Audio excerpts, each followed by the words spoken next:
세상에 떠도는 기묘한 괴담들. 첫 번째 이야기, 안동댐에서 낚시를 할 때 실제로 겪었던 실화괴담. 저는 4살 때 아버지 직장 때문에 안동으로 이사를 갔습니다. 10년 넘게 안동에서 살았습니다. 안동에는 안동댐이라는 곳이 있는데 어릴 때부터 낚시를 좋아했던 저는 아버지와 함께 낚시를 자주 가곤 했습니다. 안동댐은 규모가 커서 크게 세 부분으로 나뉩니다. 댐 제일 윗부분을 가로막는 첫 번째 수문, 중간 부분을 가로막는 두 번째 수문, 마지막 부분을 가로막는 세 번째 수문으로 나눠져 있었습니다. 댐 제일 윗부분은 수심이 깊지만 낚시를 할 수 있었습니다. 하지만 중간 부분과 끝 부분은 출입이 제한되어 있어 세 번째 수문 아래에서만 낚시가 가능했습니다. 안동병원 바로 앞에는 다리가 있었는데 그 다리는 세 번째 수문 아래로 흐르는 물을 건너는 다리였습니다. 아버지는 안동병원에서 근무하셨고 우리 가족은 병원 사택에서 살았기 때문에 주로 그 다리 아래에서 낚시를 했습니다. 어느 날 외삼촌이 집에 오셨습니다. 외삼촌은 저를 데리고 낚시 가는 걸 좋아하셨고 밤낚시를 제안하셨습니다. 낚시를 워낙 좋아했던 저는 얼른 짐을 챙겼습니다. 그날 저녁 세 번째 수문이 열려 있었습니다. 수문이 열리면 물살이 세져서 낚시가 힘들거든요. 그래서 우리는 밤이었지만 댐의 제일 윗부분으로 향했습니다. 외삼촌은 운전을 못 하셨기 때문에 아버지께서 저와 외삼촌을 데려다 주시고 병원으로 돌아가셨습니다. 저와 외삼촌은 낚싯대를 펴고 나란히 앉았습니다. 캄캄한 어둠 속에서 보이는 건 라이트의 반짝임과 외삼촌의 담뱃불 뿐이었습니다. 초등학생이던 저는 규칙적인 생활을 했습니다. 보통 10시면 잠자리에 들었죠. 처음엔 좋아하는 낚시를 하는 터라 눈이 말똥말똥했지만 시간이 12시를 넘기자 꾸벅꾸벅 졸기 시작했습니다. 결국 잠에 들었고 꿈을 꾸었습니다. 꿈속에서 댐의 두 번째 수문이 있는 중간 부분으로 한 남자가 뛰어내렸습니다. 그 남자는 자의로 뛰어내린 것처럼 보였지만 물속에서 허우적거리며 필사적으로 버티는 모습이었습니다. 저는 그 광경을 보며 자살을 시도한 사람들이 죽음을 앞에 두고 얼마나 공포스럽고 후회스러울지 생각했습니다. 남자는 필사적으로 살아남으려 했지만 결국 물속으로 사라졌습니다. 갑자기 꿈의 장면이 바뀌었습니다. 저와 외삼촌이 낚시를 하고 있었고 제가 지켜보던 찌가 물속으로 쑥 들어갔습니다. 낚싯대 끝에 걸려있던 방울이 받침대에 걸리며 흔들렸습니다. 보통 작은 고기로는 그런 일이 잘 일어나지 않는데 외삼촌은 큰 놈이 걸린 것 같다며 낚싯대를 당겼습니다. 저는 급히 뜰채를 꺼내 들었습니다. 외삼촌은 힘겨운 듯 보였고 한동안의 사투 끝에 무언가가 서서히 수면 위로 올라오기 시작했습니다. 저는 뜰채를 들고 물가로 다가갔습니다. 수면 아래 검푸르게 보이던 형상이 수면 위로 올라왔을 때 저와 외삼촌은 동시에 외마디 비명을 질렀습니다. 그 형상은 분명 제가 꿈속에서 봤던 그 남자였습니다. 커다랗게 벌어진 입속으로 번쩍이던 낚싯줄과 충혈된 두 눈은 너무 생생했습니다. 그때 외삼촌이 갑자기 소리를 질렀고 그 덕분에 끔찍한 꿈에서 깼습니다. 고개를 들어보니 꿈속에서와 똑같이 낚싯대가 흔들리고 있었습니다.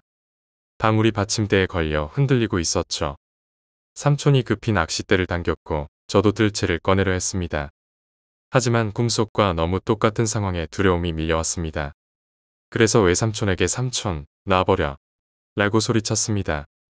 삼촌은 이런 기회를 놓칠 수 없다며 저를 무시했습니다. 저는 삼촌의 팔을 잡고 매달렸습니다. 한쪽 팔에 제가 매달리자 외삼촌은 균형을 잃고 낚싯대를 놓쳐버렸습니다. 낚싯대는 순식간에 물속으로 사라졌습니다. 삼촌은 놀란 표정으로 저를 꾸짖었습니다.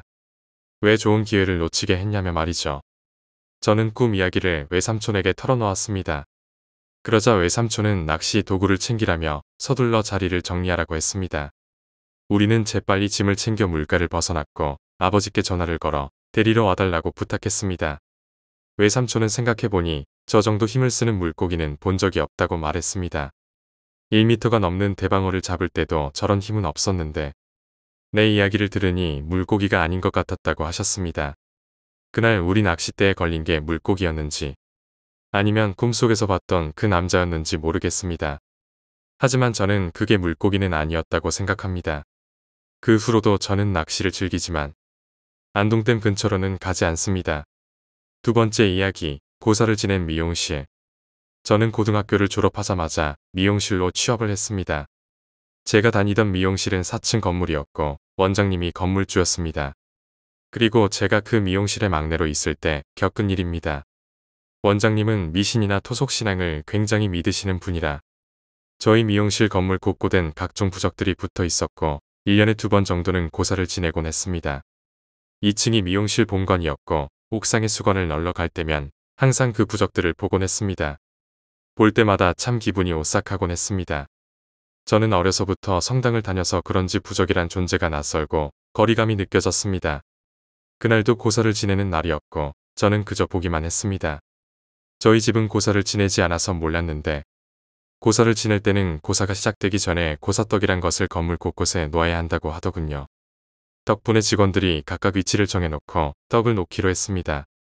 제가 맡은 곳은 옥상 바로 아래 3층이었습니다. 부적이 이곳저곳에 붙어 있어서 낮에도 분위기가 음침했습니다. 옥상으로 올라가면서 지나친 건 말고는 3층에 들어가 본 것도 처음이었습니다. 전 그렇게 약간 오싹한 기분으로 떡을 들고 3층에 들어섰습니다. 역시나 별의별 것들이 다 있었습니다. 부적은 기본이고 이상한 조각상부터 갖가지 장식품들까지 있었습니다. 저는 후다닥 가서 떡을 내려놓고 얼른 뛰어내려왔습니다. 내려가 보니 고사가 한창 진행 중이었고 핸드폰을 만지작거리다 보니 고사는 생각보다 빨리 끝났습니다. 그런데 고사가 끝나고 나니 떡을 다시 가져오라고 하더군요. 보통 이런 경우엔 짜증이 나야 하는데 짜증보다는 무서움이 더 컸습니다. 아까도 무서웠는데 또 올라가야 한다니 겁이 났습니다. 누군가를 붙잡고 같이 가려고 주위를 둘러봤지만 다들 자기가 맡은 것을 가지러 가야 해서 결국 저 혼자 올라가야 했습니다. 한 계단 한 계단 3층을 향해 올라가는데 발걸음이 엄청나게 무거웠습니다. 그리고 3층에 도착했을 때 저는 얼어붙고 말았습니다. 제 눈앞에 보이는 광경을 도저히 믿을 수가 없었습니다. 떡 주위의 형체가 흐릿한 사람 형태의 것들이 떡을 먹고 있었거든요. 저는 귀신을 믿지도 않았고 본 적은 더더욱 없었기 때문에 한참을 그 자리에서 얼어붙어 있었습니다. 시간이 조금 지나고 나니 어디서 용기가 났는지 떡을 가져가야겠다는 생각이 들었습니다. 한 걸음 한 걸음 앞으로 다가가서 떡 근처에 도착했을 때 머뭇거리다 떡을 집어 들었습니다. 그때까지 떡을 정신없이 먹던 형체들이 제가 떡을 집자마자 저를 쳐다봤습니다. 그 눈빛은 아직도 잊을 수 없습니다. 저는 후들거리는 다리를 부여잡고 떡을 들고 뛰었습니다. 지금 다시 할 수 있냐고 물어보면 절대로 못할 겁니다. 어쨌든 그렇게 떡을 들고 내려왔습니다. 나중에 들은 이야기로는 그 건물을 지을 때 지하를 파놓은 곳에 술 취한 사람들이 많이 빠져 죽었다고 합니다. 그리고 미신을 믿고 따르는 곳엔 오히려 귀신들이 모인다고 하더군요. 원장님이 워낙 이상한 것들을 많이 갖다 놓아서 죽은 귀신들이 모여든 게 아닐까 싶습니다. 저는 진작에 그만두고 다른 일을 하고 있습니다. 그리고 그 원장님은 아직도 미신을 믿고 계십니다. 세 번째 이야기, 마을회관 뜀트. 대학생 때 일이다. 잠시 학교를 휴학하고 시골에 계신 부모님 댁에 있을 때 동네 마을회관으로 정기적으로 자원봉사를 하러 갔다. 봉사 시간은 해가 지는 무렵이었다. 시골이라 학교가 끝나면 아이들은 딱히 할 일이 없었다. 내가 하는 일은 아이들이 싸우지 않고 잘 노는지 그런 아이들을 관리하고 정리를 돕는 일이었다. 그곳에는 장난감이나 놀이 도구가 상당히 많았다. 그중 가장 크고 오래된 것은 뜀틀이었다. 10단 정도 되는 뜀틀이었는데 처음에는 왜 여기에 뜀틀이 있나 의아했었다. 근처 학교가 폐교되며 받아온 것이라 했다. 물론 아이들 중 뜀틀을 사용하는 아이는 없었기에 그 뜀틀은 항상 창고 구석에 박혀 있었다. 봉사활동은 약 2년간 이어졌다. 그러던 중 내가 이사를 준비하면서 봉사활동도 마지막을 맞이하게 되었다. 마지막 날 아이들에게 작별 인사를 했더니 아이들은 편지와 종이로 접은 꽃을 건네며 인사를 해왔다. 밤이 되어 아이들을 돌려보내고 나는 회관에 아무도 없음을 확인한 후 불을 끄고 문을 닫으려 했다. 그때 창고 안에서 덜컹하는 소리가 났다. 잠시 텀을 두고 덜컹덜컹하는 소리가 다시 들렸다. 2년 동안 있었던 일 중 처음 겪는 일이었다. 처음엔 무서웠지만 마지막이라 누군가 장난을 치나 싶었다. 하지만 회관은 불이 꺼져 완전히 깜깜한 상태였다. 당연히 창고도 어두웠다. 아이들이라면 장난을 떠나 무서워서 숨을 수 없을 것이다. 떨리는 손으로 조심스럽게 창고로 다가갔다. 창고 안은 방금 들려왔던 소리가 거짓말인 것처럼 조용했다. 아이들이 숨을 만한 곳을 대충 살펴봤지만 아무도 없었다. 몇 번 두리번거리다 구석에 있는 뜀틀에 눈길이 갔다. 등골이 오싹했다. 단과 단 사이, 손을 넣는 틈 사이에 손가락이 나와 있었다. 어린아이의 작은 손가락 10개가 틈 사이에 모습을 드러내고 있었다. 놀랐지만 평소에도 장난을 좋아했던 아이들이라 충분히 그럴 거라 생각하며 뜀틀로 다가갔다. 그러자 손가락이 쓱 하고 뜀틀 안으로 들어갔다. 천천히 다가가서 뜀틀을 들어 올렸다. 하지만 그 안에는 아무도 없었다. 소름이 끼쳐 아무 말도 할 수 없었다. 팔이 덜덜 떨려서 들고 있던 뜀틀마저 떨어뜨렸다. 너무 무서워 재빠르게 문을 열고 나가 잠그려 했다. 그 순간 창고 안에서 누군가 뜀틀을 뛰어넘는 듯한 소리가 들려왔다. 문을 잠그는 것조차 잊고 미친 듯이 달려 도망쳤다. 정신이 나가 있었던 상태라 어떻게 집에 들어왔는지 언제 잠이 들었는지조차 기억나지 않았다. 다음 날 이사를 끝낸 뒤 도저히 찝찝해 그냥 넘어갈 수 없었다. 다시 마을회관으로 향했다. 회관에 도착하니 내 자리를 대신해 어르신 한 분이 계셨다. 어제 문을 제대로 잠갔는지 확인하려고 왔다는 핑계를 대며 창고 안으로 들어섰다.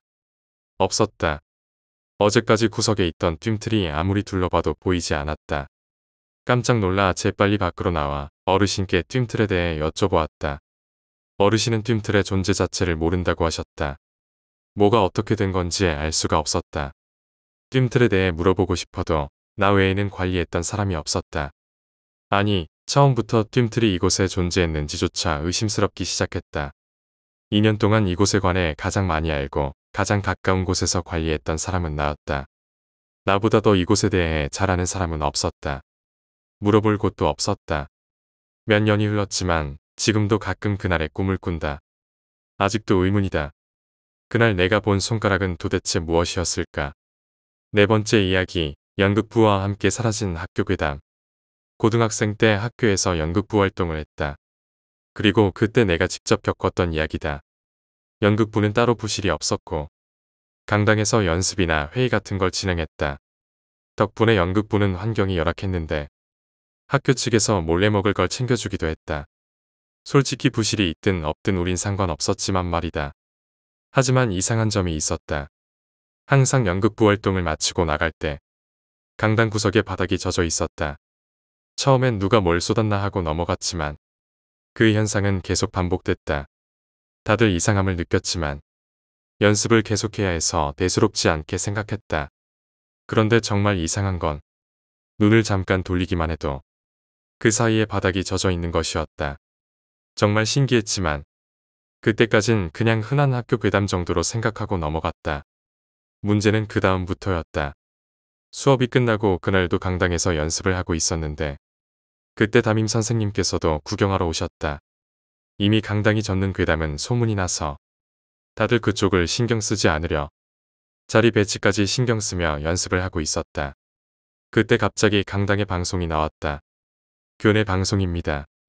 교감 선생님께서 강당에서 회의를 진행하려고 하니 강당에 모여있는 연극부 인원들은 모두 시청각실로 이동해 주시기 바랍니다.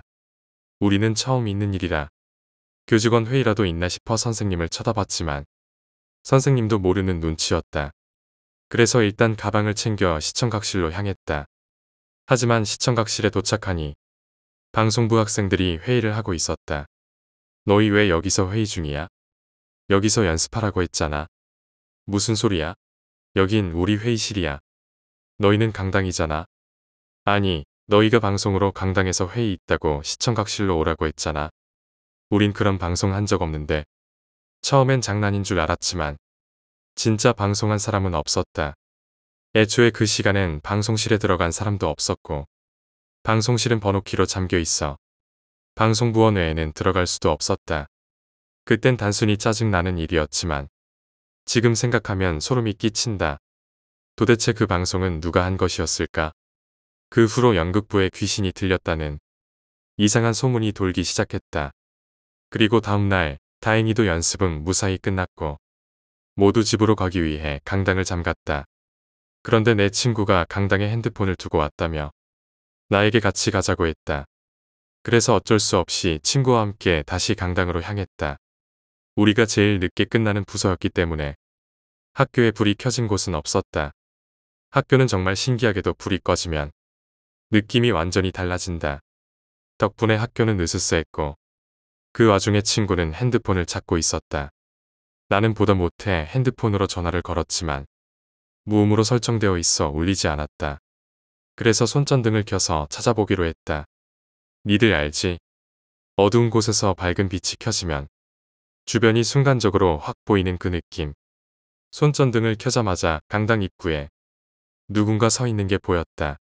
나는 깜짝 놀라 소리를 질렀고 그 사람은 소리를 듣자마자 빠르게 밖으로 뛰어나갔다. 보통 때 같으면 무서워서 쫓아가지 않았을 텐데 그때는 이상하게 나도 모르게 그 사람을 뒤쫓았다.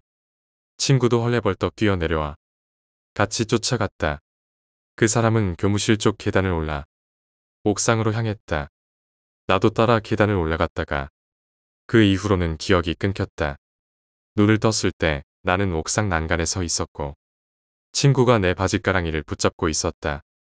너무 놀라 헛바람을 들이키며 옥상 쪽으로 주저앉았다. 도저히 내가 왜 거기 서 있었는지 이해할 수 없었다. 나중에 친구에게 들은 이야기는 더 기괴했다. 친구는 내가 강당에서 갑자기 미친 사람처럼 밖으로 뛰쳐나갔다고 했다. 그래서 따라 나갔더니 내가 옥상 계단에서 기다리고 있더란다. 친구가 내게 다가가니 나는 천천히 옥상 난간으로 걸어 올라갔고 친구는 울면서 내 바지가랑이를 붙잡았다고 했다. 그제서야 나는 정신이 돌아왔다. 그 후로 학교는 한바탕 난리가 났고 연극부는 해체됐다. 이후에 무슨 문제가 있었는지는 모르겠지만 내가 병원에 있는 동안 연극부는 완전히 사라졌다. 솔직히 이 일이 너무 믿기지 않아서 함께 있던 연극부 친구들도 믿기 힘들어한다.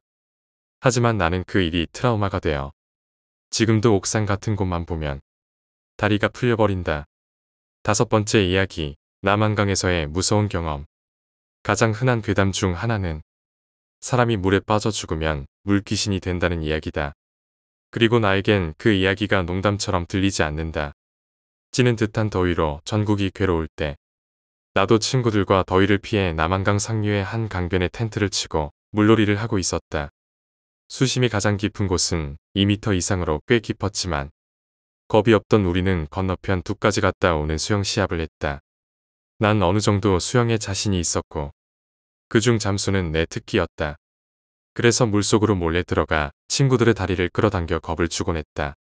친구들은 밑에서 잡아당기면 당연히 난 줄 알았다.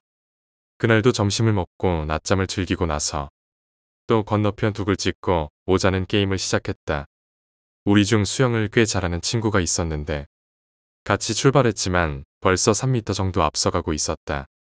그렇게 친구가 강 중간쯤 갔을 때 갑자기 그 친구가 누군가 아래에서 잡아당기는 것처럼 물속으로 쑥 빨려 들어갔다. 어차피 졌다고 생각하고 여유롭게 가고 있던 나는 깜짝 놀라서 잠수를 했다.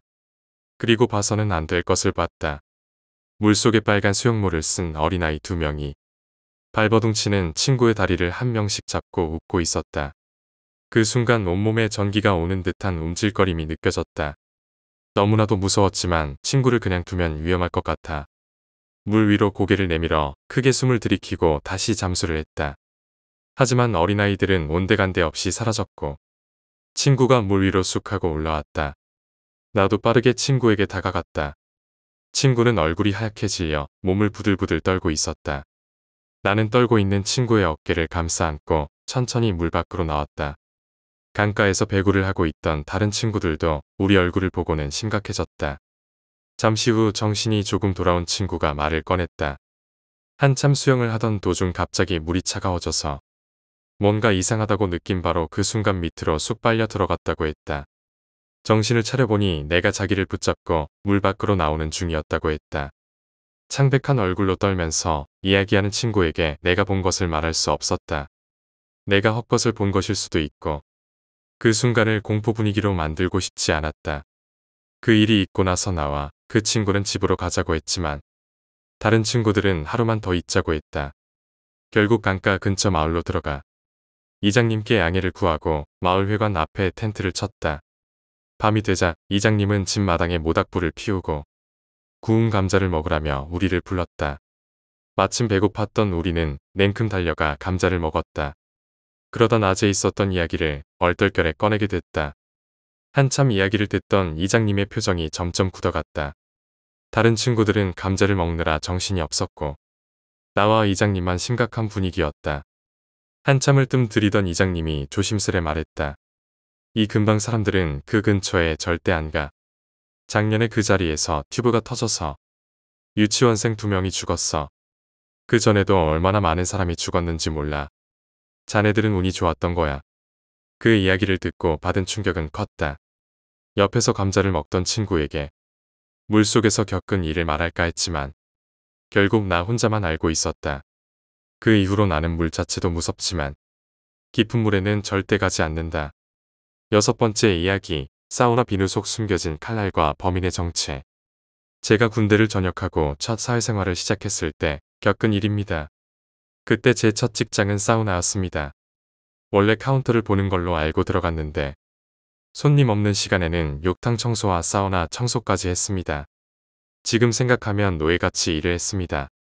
그렇게 일을 하면 저에겐 150만 원이라는 월급이 생겼습니다. 그때 유일한 낙이라면 저희 바로 옆에 유흥업소가 있었는데 아침만 되면 그곳에 일하던 누나들이 몰려와서 여탕을 이용했습니다. 저보고 싹싹하다며 팁으로 10,000원씩 주곤 했죠. 월급의 수익이니 당연히 기분이 좋았습니다. 사우나는 24시간을 3파트로 나눠 교대 근무를 했습니다. 제 바로 전 파트는 저보다 1살 많은 누나였습니다. 같은 곳에서 근무를 해도 시간대가 달라서 친해질 수가 없었고 같은 시간대였다고 해도 친해지기 어려운 사람이었습니다. 그 누나는 낯을 가리는 성격이라기보다는 사람 자체가 어둡고 조금 이상한 사람이었습니다. 가끔씩 교대를 위해 사장님과 이야기를 할 때도 사장님은 항상 그 누나를 언제 자를지 벼르고 있다고 하시더군요. 제가 근무를 시작한 지 2달쯤 되었을 때였습니다. 그날도 새벽에 사우나 청소를 마치고 카운터에서 업소 누나들이 오기를 기다리고 있었습니다. 항상 오던 시간이 되면 누나들이 몰려왔고 저는 씩씩하게 인사하며 10,000원짜리를 받곤 했습니다. 그렇게 1시간쯤 지났을 때 사장님과 교대할 시간이 되어 카운터 정리를 하고 있었습니다. 그때 갑자기 여탕 안쪽에서 이상한 비명소리와 함께 외침이 들렸습니다. 제가 들어갈 수 없는 곳이라 어찌할 바를 모르고 있던 중 마침 사장님이 오셨습니다. 저는 사장님께 여탕에서 이상한 일이 벌어진 것 같다고 전했고 사장님은 놀라서 탕으로 뛰어들어가셨습니다. 사장님은 저에게 퇴근하라고 하셨습니다. 다음 날 알게 된 사건의 정황은 이렇습니다. 누군가 여탕에 있던 비누에 커터칼 칼날을 박아 놓았다는 겁니다. 업소 누나 한 명이 그 비누를 사용하다가 어깨에서 팔꿈치까지 살가죽이 찢어졌다고 하더군요. 범인은 제 전 파트의 그 누나였습니다. 그 누나는 제가 교대하기 전 탕 청소를 하며 칼날을 박아놨다고 하더군요. 더 소름 끼치는 건 경찰서에서 왜 그랬냐고 묻자 정의 구현을 실현하려고 했다고 답했다고 합니다. 오히려 저런 사람들은 죽어야 하는 거 아니냐며 자신이 무슨 잘못을 했냐고 경찰에게 따졌다고 합니다. 그 누나는 구치소가 아닌 정신병동에 들어갔다고 들었습니다. 저는 그 사건보다 저런 사람이 사회에서 아무렇지도 않게 생활하고 있었다는 게 더 소름 돋았습니다. 7번째 이야기, 기숙사 샤워실.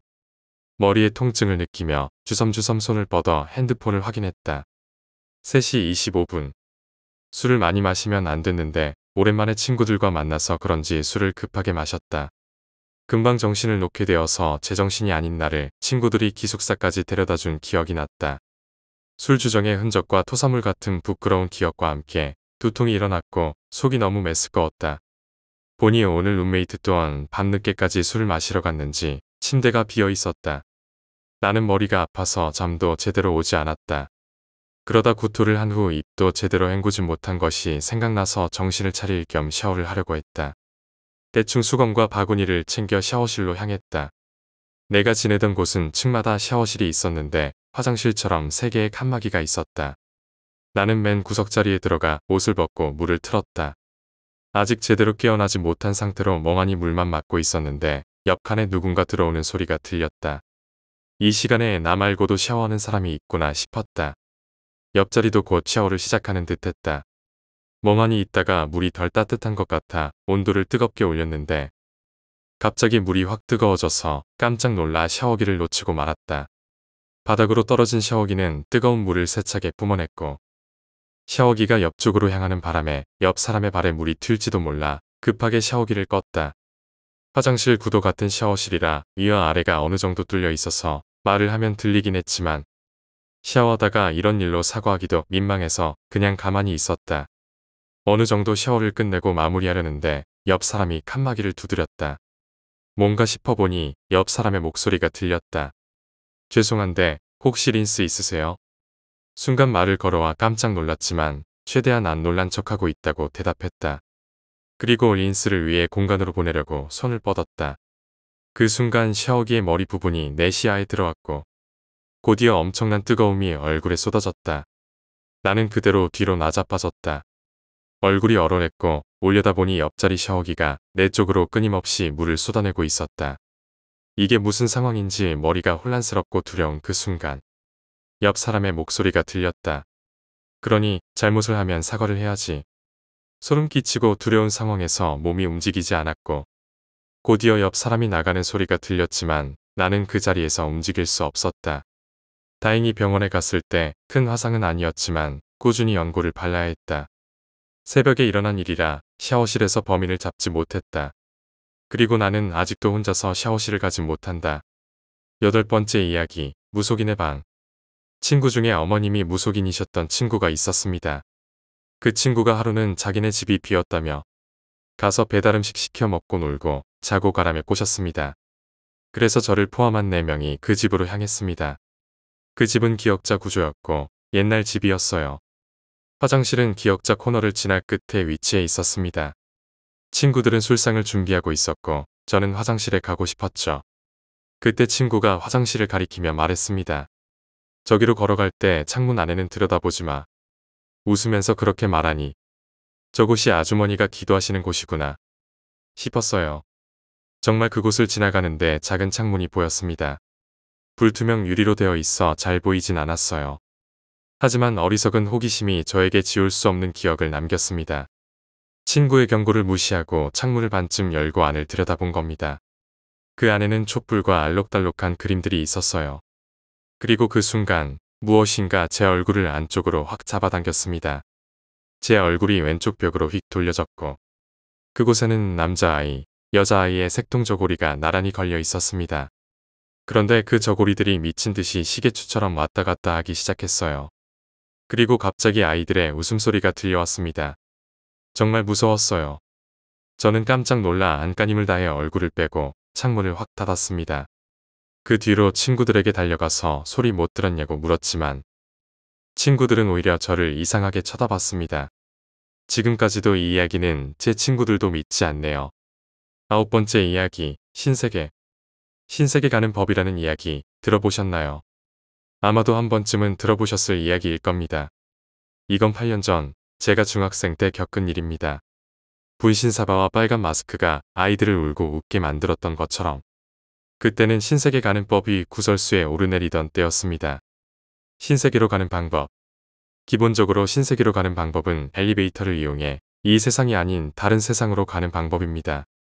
지역마다 소문이 조금씩 달라서 방법에 차이가 있는 것으로 알고 있습니다. 제가 알던 방법은 이러했습니다. 준비물은 간단했습니다. 소금, 물, 그리고 엄청난 담력 10층 이상의 엘리베이터가 있는 건물. 무조건 혼자 해야 하고 다른 사람과 마주치면 무효가 됩니다. 엘리베이터에 홀로 탑승한 후 준비한 소금물을 입에 머금고 있어야 합니다. 그 세계에 도착할 때까지 절대 뱉으면 안 됩니다. 그리고 9층 버튼을 누릅니다. 문이 열리면 닫힐 때까지 기다려야 합니다. 문이 닫히는 동시에 2층 버튼을 누릅니다. 이와 같은 방식으로 9층에서는 2층 버튼을, 8층에서는 3층 버튼을, 7층에서는 4층 버튼을 누릅니다. 그러다 4층에 가면 의문의 여자가 엘리베이터에 탑니다. 이때부터가 중요합니다. 그 여자와 눈을 마주치지 말 것. 그리고 말을 걸어도 절대 대답하지 말 것.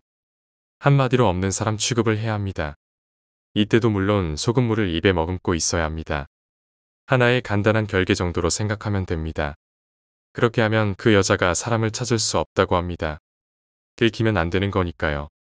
그 후 문이 닫히고 마지막으로 5층을 누르면 층 버튼이 모두 눌러진 상태가 되어 어디론가 끝없이 내려간다고 합니다. 그 다음 문이 열리면 신세계 도착입니다. 이야기가 길어졌네요. 이제부터 제 실제 이야기를 들려드릴게요. 중학교 2학년 때 저는 담력 체험 같은 것을 매우 흥미로워했고 폐가 체험도 하러 갔었습니다. 그럴 때마다 이런 짓 하지 않겠다고 다짐했지만 호기심에 이끌려 자꾸만 하게 됐던 것 같네요. 그 스릴과 쿵쾅거림은 어디서도 느낄 수 없으니까요. 그날도 친구와 길거리를 새벽까지 배회하다가 집으로 가는 길이었습니다. 저희 집으로 가는 길목에 샛길로 조금만 빠지면 금방이라도 무너질 것 같은 아파트가 있었습니다. 주로 그곳에 살던 사람들은 기초생활수급자와 혼자 사는 아저씨들 등이었고 자살 사건도 끊이지 않았죠. 사람들이 밤에는 그쪽 길이 무섭다며 피해갈 정도였습니다. 대낮에 봐도 분위기가 음산했거든요. 그러다 그날 그 아파트를 지나가는데 문득 신세계 가는 법이 떠올랐습니다. 알 수 없는 이끌림으로 그 아파트로 향했습니다. 길거리에는 개미 한 마리조차 보이지 않는 스산한 새벽이었죠. 저는 아파트로 들어가 엘리베이터 앞에 섰습니다. 그리고 버튼을 눌렀는데 그 순간 뭔가 싸한 기분이 들더라고요. 아파트처럼 낡은 엘리베이터가 엄청난 굉음을 내며 내려오는데 조용한 복도에서 기계음만 들리니 소름이 쫙 돋았습니다. 그 순간 지금 당장 하면 죽을 것 같다는 생각에 엘리베이터가 다 내려오기도 전에 뛰어나왔습니다. 그렇게 그날은 지나갔습니다. 학교에 가서 친구에게 어제 그 이야기를 했습니다. 혼자 한번 해보려 했는데 다른 건 다 해봐도 그건 못하겠더라. 그러자 이 녀석이 자기도 진짜 해보고 싶었다며 혼자서는 도저히 못하겠다고 하더군요. 원래 규칙상 혼자 해야 하지만 둘이 가서 어떤 무서움인지 한번 느껴보자며 새벽에 만나기로 했습니다. 그날 새벽 2시 10분이었습니다. 저와 제 친구는 미리 준비해둔 생수병에 물과 소금을 섞어서 들고 그 아파트로 향했습니다. 아파트에 도착했을 때부터 서로 말이 없어졌습니다. 엘리베이터가 엄청난 소리를 내며 내려오기 시작했습니다. 문이 열리자 우리는 소금물을 입에 머금고 탔습니다. 서로 말을 하지 못하는 상태였죠. 친구는 오른쪽, 저는 왼쪽에 딱 붙었습니다. 친구가 9층 버튼을 눌렀습니다. 문이 닫히고 엘리베이터가 굉음을 내며 올라갔습니다. 9층에 멈췄습니다. 1분 뒤 문이 닫혔고 친구는 2층 버튼을 눌렀습니다. 이후 8층, 3층 버튼을 차례로 눌렀습니다. 그리고 7층으로 올라갔습니다. 그때였습니다. 7층의 문이 열리자 한 꼬마 아이가 무표정으로 서 있었습니다. 뜻밖의 층에서 뜻밖의 인물이 보이니 자연스럽게 시선이 그 아이에게로 갔습니다. 그 아이의 얼굴이 이상했습니다. 눈, 코, 입이 중앙에 몰려있어 눈은 어떻게 뜨고 숨은 어떻게 쉬는지 모를 정도로 비정상적이었습니다. 그 아이는 문이 열리자마자 빠르게 엘리베이터 안으로 들어왔습니다. 들어오더니 문 반대편 벽만 바라보며 착 달라붙었습니다. 우리는 말도 못하고 서로 눈으로 저 아이 뭐지? 라고 물었습니다. 친구는 너무 무서웠는지 문 닫힌 버튼을 계속 누르며 4층을 건너뛰고 1층 버튼을 눌렀습니다. 지금 생각해도 소름이 끼치는 일이 일어났습니다. 친구가 1층 버튼을 누르자 그 꼬마 아이의 어깨가 위아래로 빠르게 들썩이더니 우는 건지 웃는 건지 모를 소리를 내기 시작했습니다. 그 소리는 점점 더 빨라졌습니다. 1층입니다. 그 말이 들리자마자 우리는 소금물을 뱉고 소리를 지르며 아파트에서 도망쳤습니다. 그리고 착각일 수도 있지만 엘리베이터 문이 닫히는 순간 그 아이의 머리가 길어지고 있는 것을 보았습니다.